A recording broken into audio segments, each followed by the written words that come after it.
Welcome to Vision in Action Live. We have a presentation today on scientific literacy and a discussion with Ms. Violet Detre, who is a coach, a speaker, and the author of Ready, Set, Go with Brian Tracy and 52 Ways to Do Business and Life in Joy. Welcome, Ms. Detre. I'm Jim Boswell. I'm your host and the author of Lifelong Fulfillment, Take Charge of Your Life. Today's presentation is on scientific literacy. This is where this discussion, we will be taking a look at scientific literacy's place in your personal development initiatives. And it's a perspective you're going to appreciate when you start into your own quest. So let's look at this in some detail. A quick look at publications and such tells us that scientific literacy is not a dominant thing. These are mostly US statistics. And one is that maybe about 5% of the population really is in tune with scientific literacy. And by scientific, let's just differentiate that from other kinds of literacy. What we're saying is it's about facts and things that we can trust, things that have been tested and proven. So if we look at the opposite side of literacy, there's scientific illiteracy. Well, if we look back, older statistics like back in 1992, 72% of teenagers still believed in angels and 50% in ESP. And nearly 36% of the population thought astrology was either sort of or very scientific.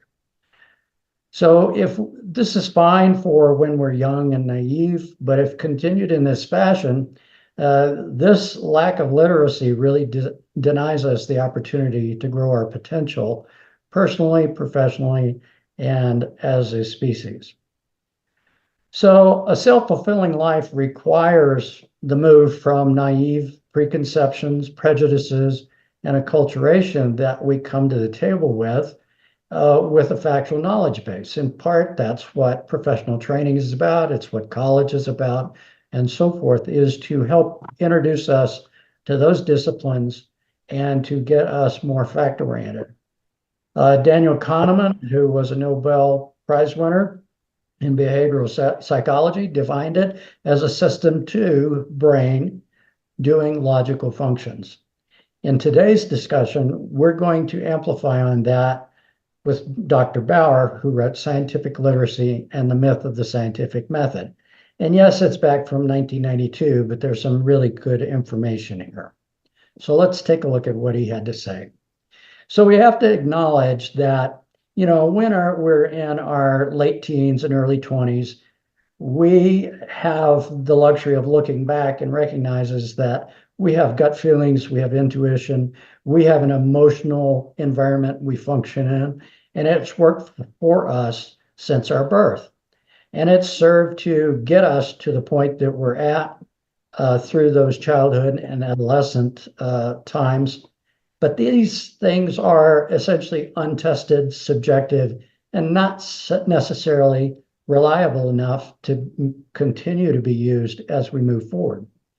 So what we're going to talk about is that if you don't change from illiteracy to literacy, you're not facilitating your adulthood, because adulthood deals a lot more with factual-based reasoning and, the truths involved there, as opposed to emotion and so forth.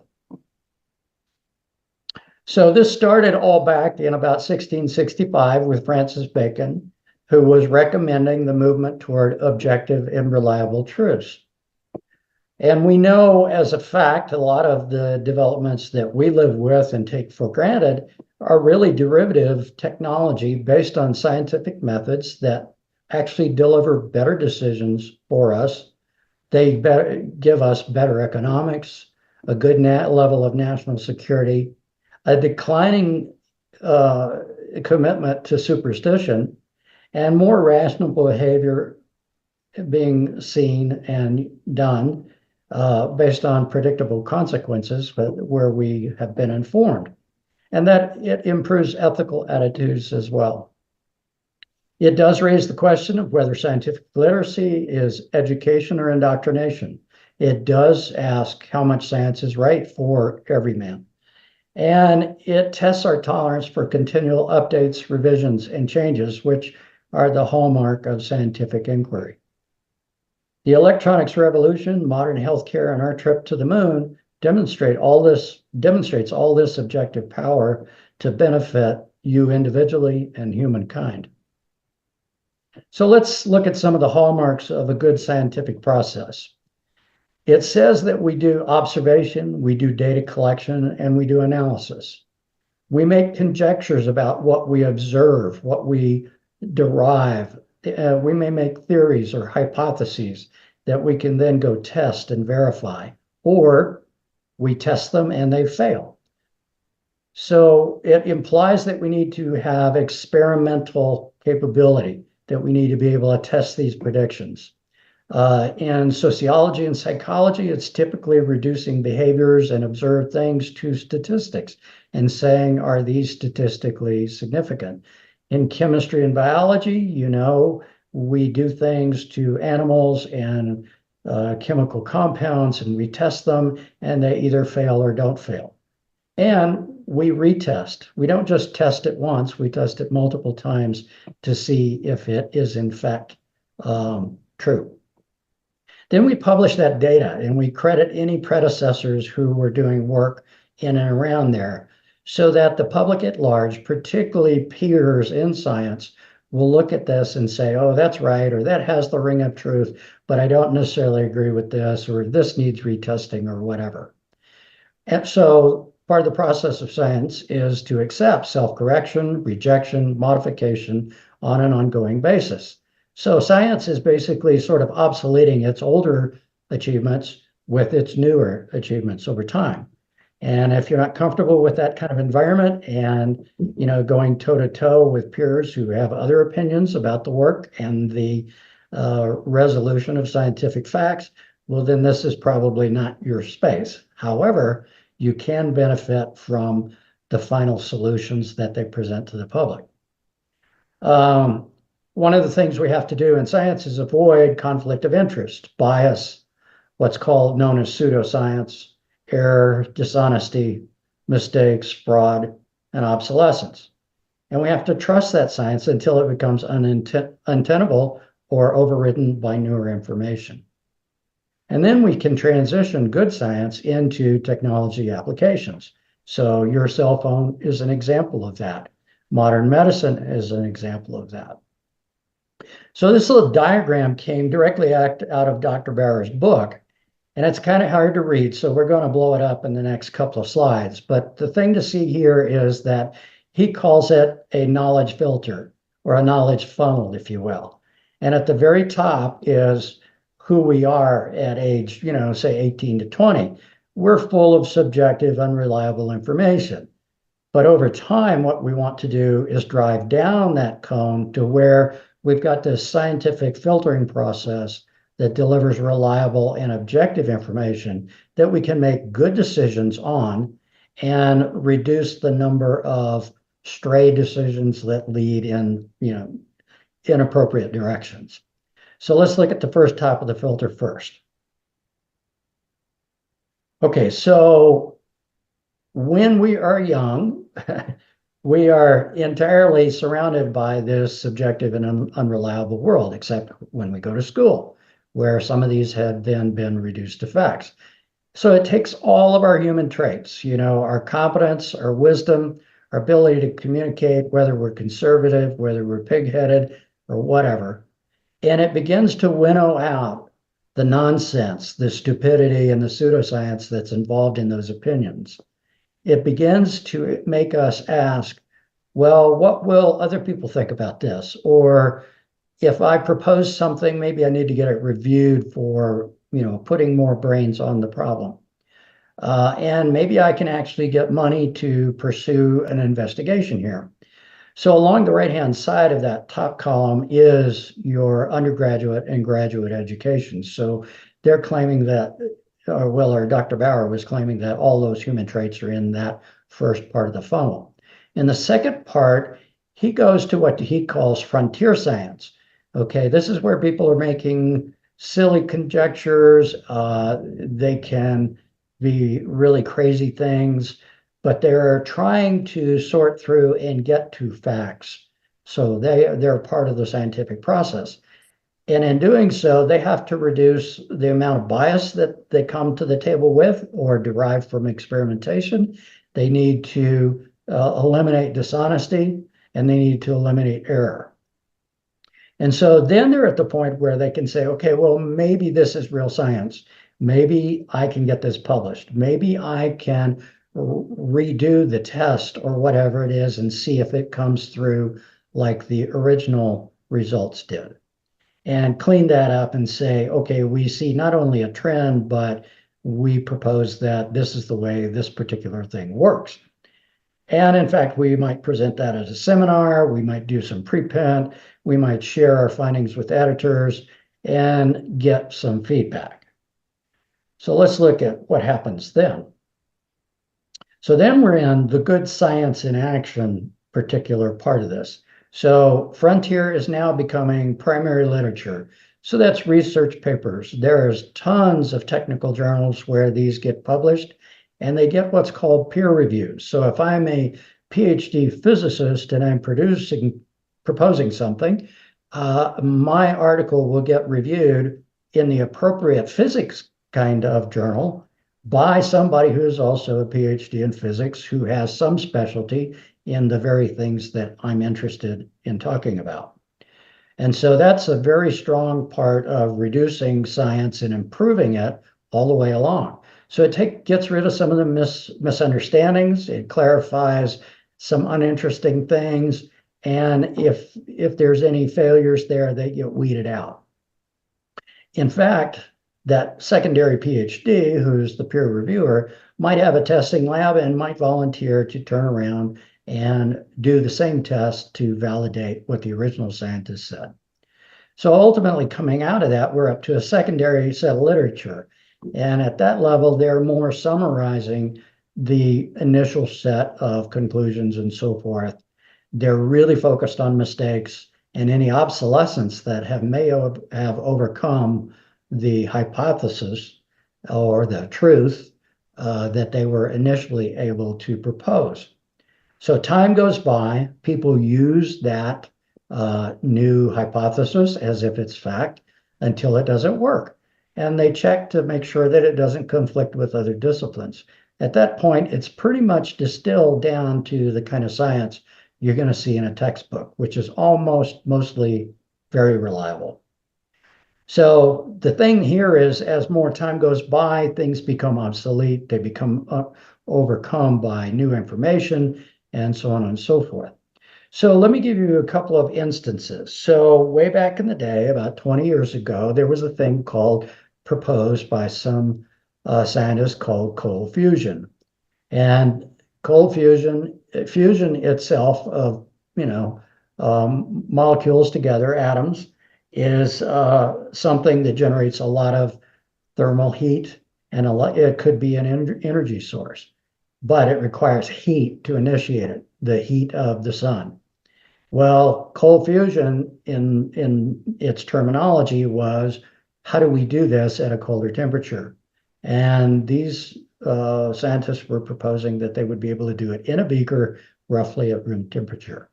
Well, it took about 2 years, but the peer reviews and the follow-up testing and so forth invalidated their hypothesis. So this is the flip side of, how do we know science comes through with reliable facts, is that when we do bad science, we get caught and it gets invalidated. When we do good science, the kind that goes into rocketry, national defense, aircraft, the technologies that use the science that's generated, then we see it really in action.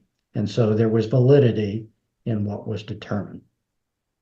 So let's look at how this shapes up for us. So as individuals, we really can't afford to continue to trust our personal gut and intuition for the truth.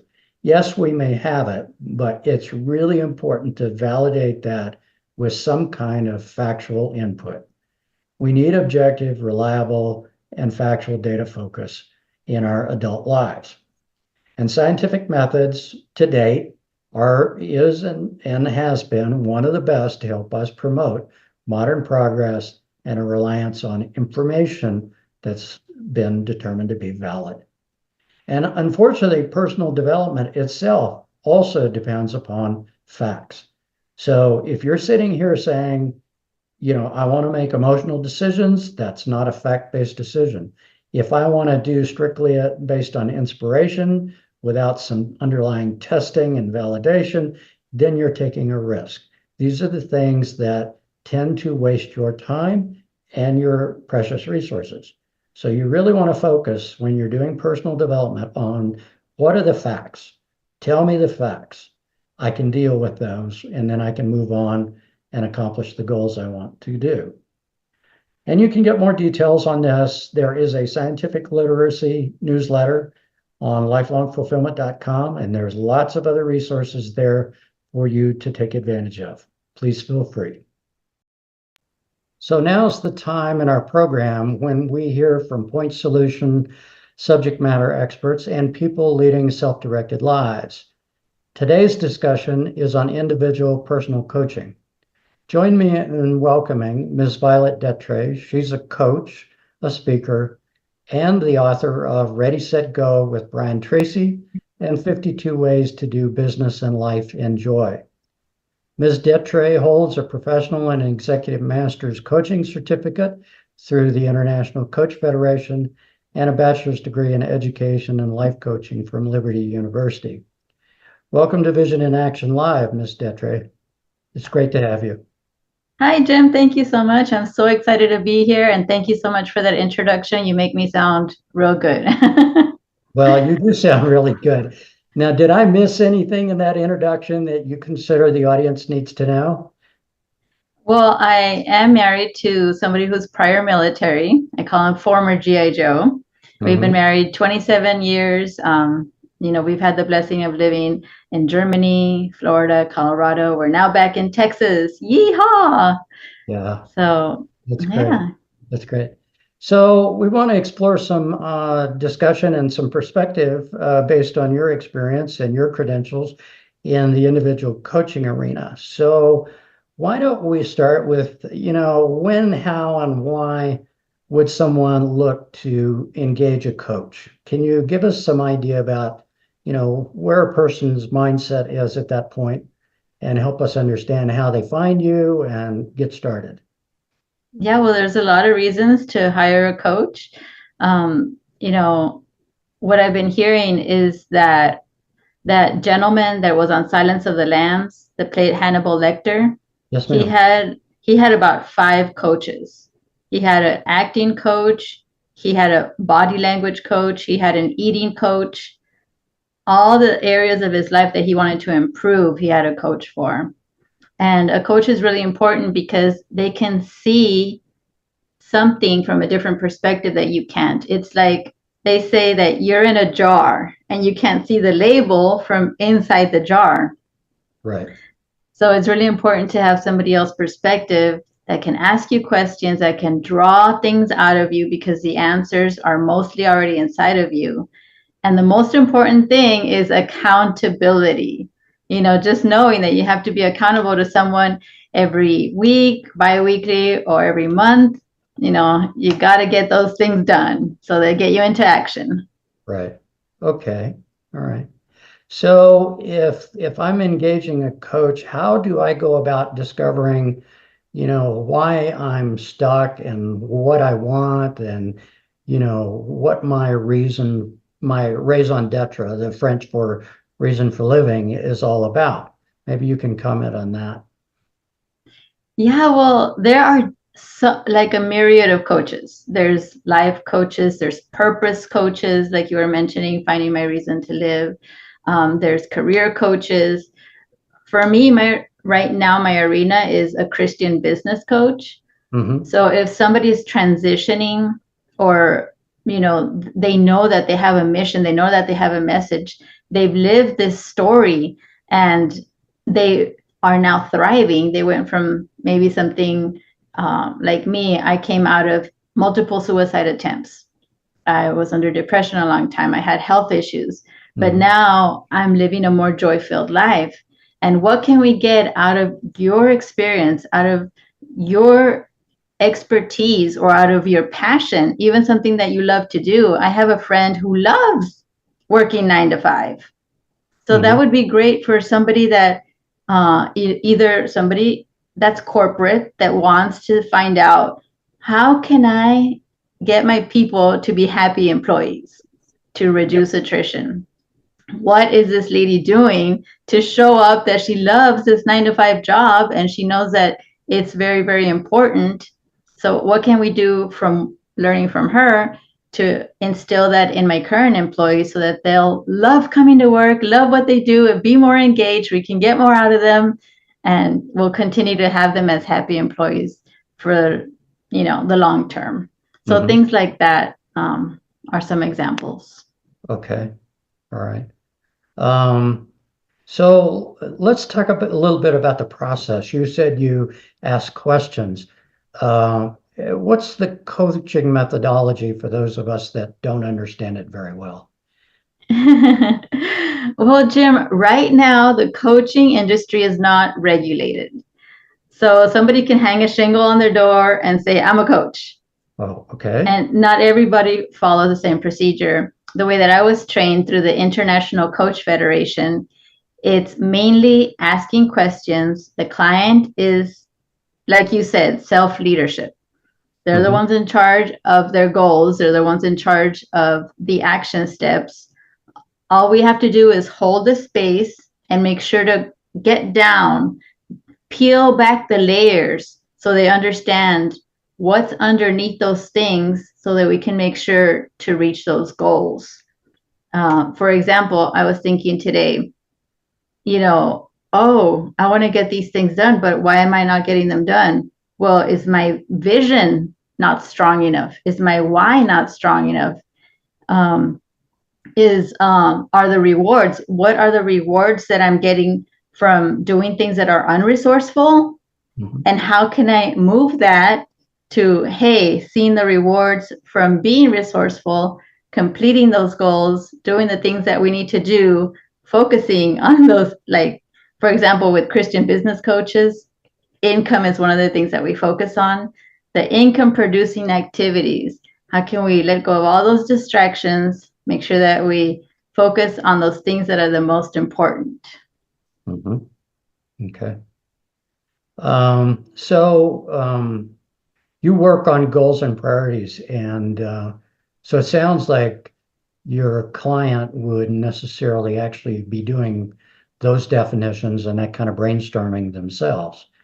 Uh, how do you elicit that and walk them through the process? Do they come to you knowing how to do that, or is that something you teach them to do? And again, it depends. Some people are who are very into professional development or personal development.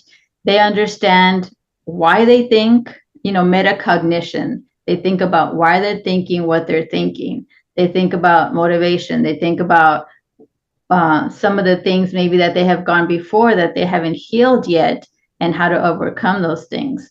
Mhm. But most of the population is not familiar with some of those terms. So we would have to educate them by asking questions. And this is where my gift of curiosity is really helpful. Sometimes I have conversations just asking questions because, you know, uh, for some reason my brain works that way. It's kind of analytical, kind of wants to put pieces together, and the pieces don't come together properly. My brain says there's a gap here. So I Mhm. ask a question, and the more questions that we ask, and it's important to ask open-ended questions. Mhm. Sometimes we may think we see the answer, which we may be right, but in most cases we may be wrong because we don't know exactly. We have not been in those person's shoes, don't know exactly what situation and all the little intricacies that go along in life. So we may be totally off, and we don't want to throw them off. Plus, the buy in. In order for them to buy in to these action steps, if they come up with them themselves, they'll be more motivated to take those action steps rather than hearing somebody else telling them what to do. It's part of self-leadership. Right. Okay. So one of the questions that came up was, how do you acknowledge and the lessons that get learned, the progress that gets made, and that sort of thing, and how do you deal with it when it's not happening? In other words, when it's problematical and they're not meeting goals. Right. So we, or at least me in my coaching, I studied appreciative coaching, which is focusing on your strengths, appreciating all those things that you have done in your life, making sure that we focus on wins rather than on, because what you focus on grows. And an example that was given to me by a prior mentor was, if you're rowing in a canoe and they tell you, oh, stay away from that boulder, guess what? You will tend to focus on that boulder and steer toward that boulder, and then it's not going to turn out well. So what we want to make sure to do is focus on, where do we want to go? And it's important that we acknowledge our wins, that we start off the conversation in a positive way, and there's always a lesson learned, because you don't fail. You either win or you learn, and it's important to be able to learn from every single little step, especially in entrepreneurship and being a coach. When we're out there and we're trying to advertise, there's little tweaks that always have to be done.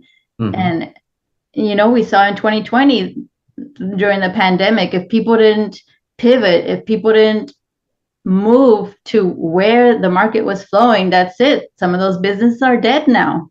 So it's important to be able to be flexible. It's important to be able to come to the session. If you didn't get those action steps done, why? What is the underlying thing that is happening? How can we overcome these obstacles?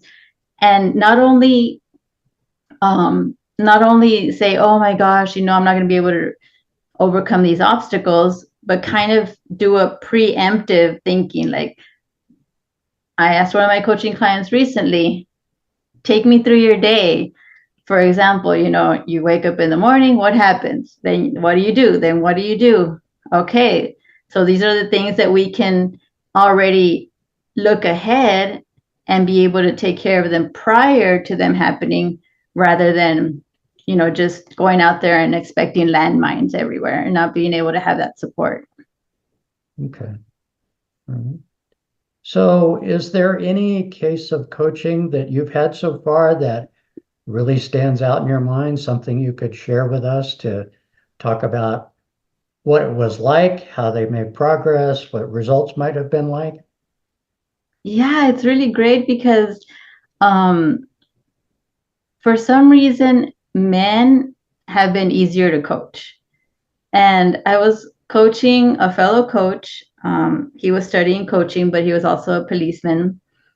And we were working on different areas of life. We were working on, his coaching goals. We were working on, it wasn't necessarily toward what he got. What he got was a promotion. And he got that promotion because of what we had done, all the foundation steps that we had done through coaching and everything that he was learning. And like you said, Jim, he was learning how to be a self-leader. And in his, that job that he was in, because he wasn't fully coaching yet, they saw his improvements. They saw that he was showing up differently. They saw that he was, taking responsibility. And every time you get those wins, you just show up differently. And they started seeing a different person, and they said, hey, let me give you this promotion. So sometimes it's not even the direct goal that you get to, but everything else around it that gets improved. Right. So that's really great that that's happening. And I'm sure that's very powerful for the people that go through it. It occurs to me that I was doing some market research on, coaching and how much demand there is for it. And it sounds like there's a lot of growing demand for coaching, but yet the coaches, I think they number like 35,000 in the US, the ones that have been certified. It seems like there's not enough of them. Hmm. That's interesting. Yeah. Yeah. Had you heard anything like that? No, I had not heard ever since I was in graduate school. We did do that type of research to Right. figure out, is this a viable business to get into? Right. Is spending all this money on college going to be worth it at the end? And it was a growing industry then.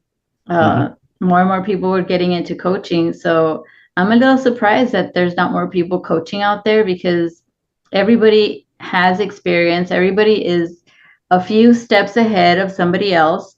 Mhm. I don't know if you remember that movie. I think it was called Catch Me If You Can. It Oh, was, yes.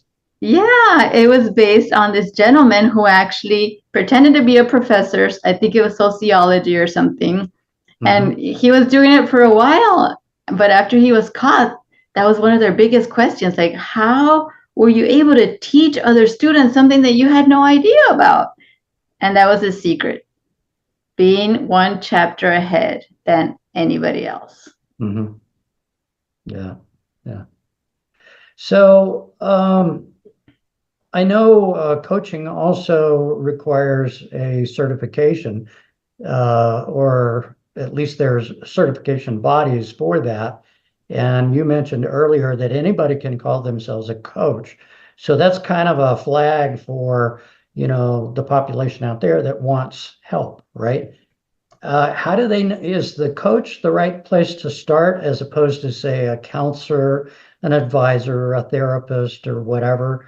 I mean, do I know enough intuitively to make that decision? Or is there a reason to really start off with a coach and find out and then maybe graduate to other help? How does that work in your experience? Um, well, for me, when I was going to therapy, it didn't work. Hmm. But I know for a lot of people, it does help. Therapy and medication. For me, neither of those helped me.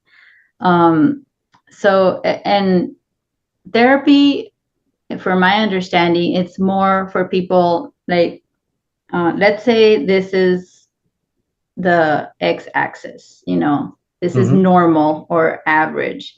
People that are up here above average in their mental health, then a coach is perfect for them.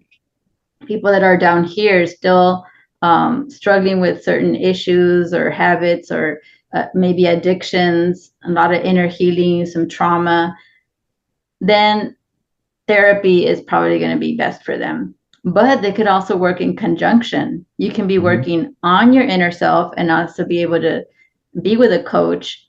And another way that I heard this also is that therapy sometimes helps people to go from here and then deal with the past. And coaches, the best way they can help you is going here to your future goals and dreams. Right. Yeah. Okay. That's very informative. Thank you for that. Yeah.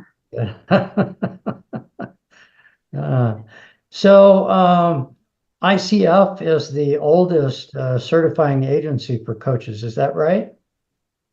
I believe it's the most recognized, the most organized, Yeah. the one that gives you different accreditations, that they require recordings, and the most to me the most reputable, the most trusted. But there are several others out there that are pretty good as well. Yeah. Okay. All right. So how did you come to coaching? What made you decide that that was your career path? Yeah, that's a great question, Jim. Well, when I was younger, I remember, I don't know if it was first or second grade. I remember my neighbor, he failed first grade. And I Hmm. said, how in the world could somebody fail first grade? School is awesome and amazing. To me, it was easy. So that was the first spark to say, hey, I want to help others to improve, or to be able to, now I'm like, make Hmm. things easy for them, so they can accomplish what they want to do or what they set out to do. But then I went through a lot of health issues. I had, some trauma that I was dealing with. And that's why I had, the multiple suicide attempts. And after I healed already from the mental, emotional, spiritual issues that I was going through, uh, my husband's co-worker, when my husband was in the Army back then, they're basically Army property and they need to be there. They need to be basically on call. If the general is there and he says come in, then you go into work. It doesn't matter if your wife's having a baby or anything like that. So because my friend graduated from Liberty University with I believe with an A, I said, wow, they work all the time. They're deployed to very dangerous places, and he was still able to finish his coursework. Uh-huh. So this would be a great place to start. And when I looked at their course catalog, I saw, asking questions, listening, being empathetic with people, caring about their goals, and being able to just be there for them, and me not being responsible for their goals and actions, but they're responsible for their goals and actions. And we help them to triumph and get to their goals. Sign me up. It seemed like a perfect match. Well, good for you. Well, we're kind of coming to the end of our little talk. I wanted to ask if you had any final comments for the audience about what you do, coaching, anything in general that you want to leave them with. Wow, Jim. I have so much to leave with them. So, how much time do we have here? Well, a couple minutes. Go ahead. Well, one of the things that, I learned from everything that I've gone through is that we can, and it is kind of our birthright to enjoy life. So whatever we're doing, it's important that we can do it with joy, that we have fun, that it aligns with our values. And those are all things that coaches can help you with. If in any way you're not able to reach your goals, if you have a dream and a goal that you've been wanting to reach for a long time, it's time to dust it off and call a coach. Because, that's what we love to do. We love to see our clients win. That's how coaches win, is being able to be there as a cheerleader, as, my husband says, because he's a coach through the John Maxwell Leadership Training Institute. He calls it grace in your face. He's like, do I have permission to put a little fire under that tushy and help you to see, and course correct whenever that's needed. Right. So Violet, if somebody needs to reach you to entertain your services or find out more about you, how would they go about doing that? They can go on my website, which is violetdetre.com, or they can also reach me on Instagram, which is violet_Detre. Okay, real good. Well, listen, Violet, this has been really great. We appreciate your perspective and hope to see you again sometime. Thank you so much, Jim. Pleasure to be here. Yeah. So in closing today, I want to thank our guest, Ms. Violet Detre, for attending us. And we want to thank you very much for tuning in to Vision in Action Live. We hope you found it informative and interesting. Remember, we have these podcasts once every week. They are announced. You'll find that podcasts include important personal development material from lifelong fulfillment and interviews with subject matter experts and people already leading self-directed lives. So check out the newsletters for details of the podcast, the book Life Fulfillment, collateral materials, and a lot of other assets on lifelongfulfillment.com. You can find us on Facebook, LinkedIn, other podcasts, Link Local Network, and KFRED Internet Radio, to name a few. Again, I'm Jim Boswell, your host.